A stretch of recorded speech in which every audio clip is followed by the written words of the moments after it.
Keď sa v roku 2019 ukázalo najslavnejšie kombi na svete vo svojej 4. generácii, bolo len otázkou času, kedy 4 kruhy vyrukujú s jeho ešte vyšperkovanejšou verziou. Je rok 2024 a ja v nej sedím. Audi RS6 Avant Performance, ktoré hlási nielen vyšší výkon, nižšiu hmotnosť, no predovšetkým stelesňuje vyvrcholenie jeho slávnej histórie. Šípim totiž, že v podobe, v akej sme tento klenot doposiaľ poznali, ho už v sklonku nasledujúcich rokov neuvidíme. Ale poďme pekne po poriadku.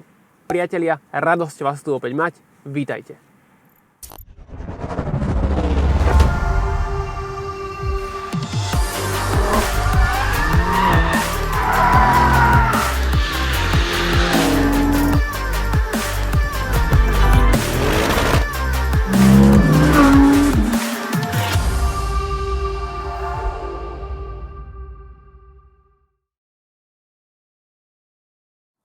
V prvom rade je nutné udeliť kredit za dizajn. Ja viem, že od nášho posledného stretnutia sa vizuálne prakticky nič nezmenilo, ale vy viete, že za ostatné roky mám v obľúbe chváliť aktuálny dizajnový jazyk značky Audi a bol by veľký hriech, ak by som tak nespravil aj tentokrát. No nie je tak? Ubehlo vyše 5 rokov od predstavenia C8 RS6, no stále si dovolím tvrdiť, že ide o ozdobu tejto triedy. To auto vyzerá famózne. Bodaj by aj nie, keď má tak extrémne agresívny predok, obrovské koláče či nafúknuté blatníky, no ono vo všeobecnosti už ten základný tvar karosérie je tak vyvážený, že ja tu nemusím v rámci nejakého kardia blúdiť s kamerou okolo auta a hľadať uhol, z ktorého vyzerá dobre, čo je inak taká bežná prax pri nových autách, najmä tých z Mníchova, pretože to auto vyzerá z každého uhla pohľadu fantasticky. Verzia Performance, toť modrá metalíza Ascari a o 5 kg ľahšie matné 22-palcové disky s takým jemne zlatistým nádychom. 22-palcové disky. Config robí auto. Vizuálnu dramatickosť štartuje nekompromisný Matrix LED pohľad s úchvatnou grafikou a lasermi. K tomu obrovské otvory na prívod životodárneho vzduchu, o 8 cm rozšírený rozchod kolies, čierne detaily a pozor, 440 mm brzdové kotúče a 10-piestové strmene. Áno, Audi už obligátne na prvú ohúri rafinovanými svetlami, no práve to, čo tróni za súpravou tých nádherných diskov signalizuje, že toto nie je o plaketkách a fancy lištičkách, ale výtvor, ktorý to so športovaním myslí smrteľne vážne. A zvuk?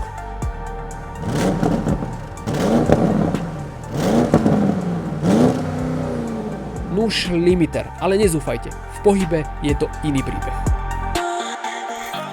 V rovnakom farebnom duchu sa nesie aj vnútrajšok, kde verzia Performance v rámci modrého dizajnového balíka pridáva modré prešívanie, modré pásy, modré nápisy a v neposlednom rade modré akcenty v tomto pletenom, chcel som povedať karbonovom, ale toto je skôr akýsi ratanový dekor.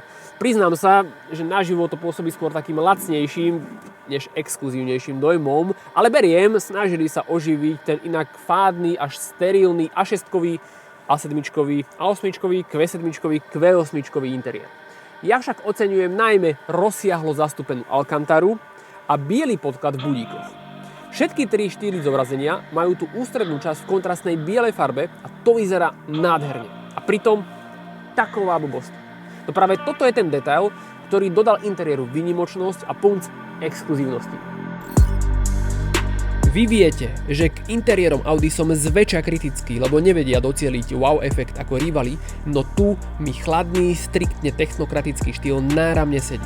RS6 nie je o svetielkach či okázalom luxuse, toto je vycibrené pracovisko šoféra, z ktorého sa so švajčiarskou presnosťou rozdávajú povely strojovní pred ním. Príslušná materiálová skladba a vyšperkované detaily sú už len distingovaným pozlátkom, ktoré v nevinnej karosérii kombi veľmi podprahovo napovedá jeho kľúčové úmysly. Tu sa to totiž hrá na dôkladnosť a závratné tempa, ktoré sú dielom okamihu. Preto je najvyšší čas prejsť k veci.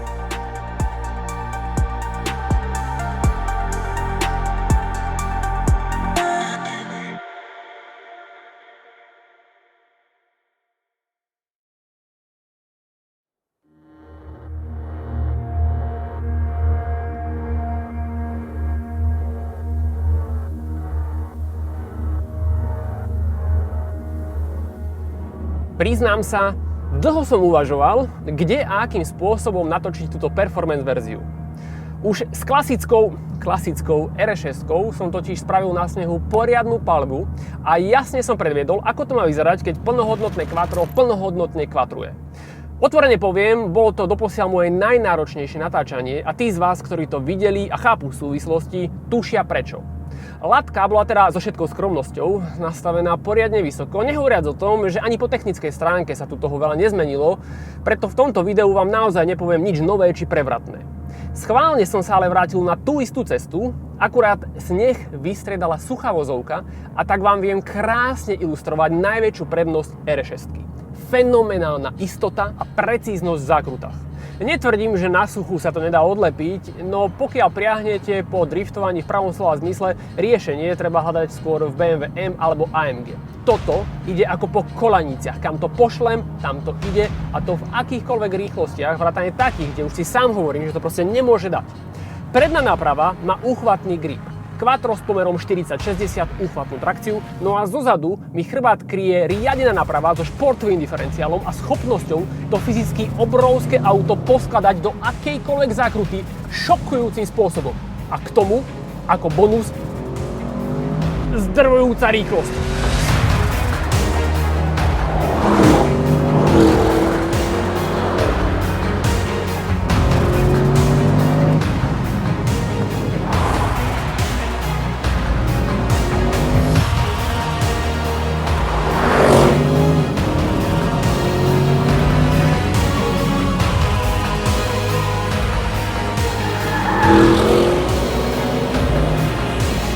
Extrém.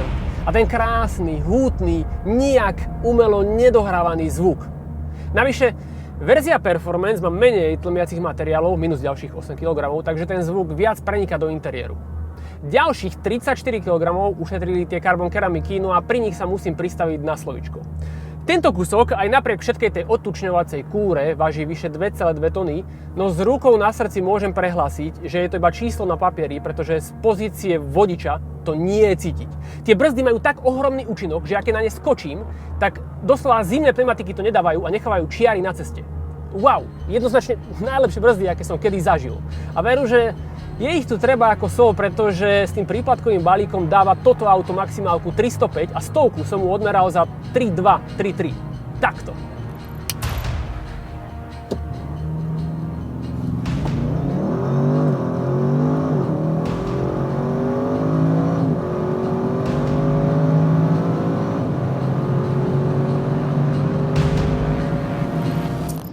Dôvod na úsmev mi teda nepochybne robí aj ten dvakrát preplňovaný 4-litrový mild hybridný 8-válec, ktorý vo verzii Performance získal väčšie turba, 30 koní a 50 Nm k dobru. Výsledkom je tak až 630 koní a 850 Nm+, plus má taký jemne ostrejší nástup sily v nízkych otáčkach.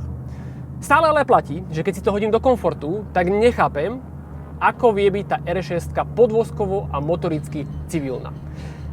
Vzduchový podvozok si absolútne nerobí ťažkú hlavu z tých obrovských 22-palcových kolies a aj na nich vie docieliť komfort a pohodlie, o akom sa M5 alebo E63 ani nesnívalo. Naďalej je pre mňa záhadou, ako je možné, že takéto auto môže mať až tak obrovské kolesa a aj na nich, aj napriek tomu, že je športové a ostré, vie byť v komforte také pohodlné. Ale späť k veci, takže režim komfort striedam za RS.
Neskutočné. Nemám slov. Ja nie som z tých, ktorí robia z RS6 až takú modlu, pretože z historického hľadiska je napríklad taká M5 objektívne väčšia legenda, plus po šoferskej stránke je to ešte sofistikovanejšie auto. No to, čo som zažil s RS6, najmä na tom snehu, by som si nedovolil v žiadnej inej nemeckej prémiovke. A preto som veľmi rád, že aj vyhotovenie Performance som si mohol odložiť takto na YouTube, aby som sa o pár rokov k tomu videu vrátil a zaspomínal, aké skvosty éra spaľovacích aut priniesla. Klobúk dole.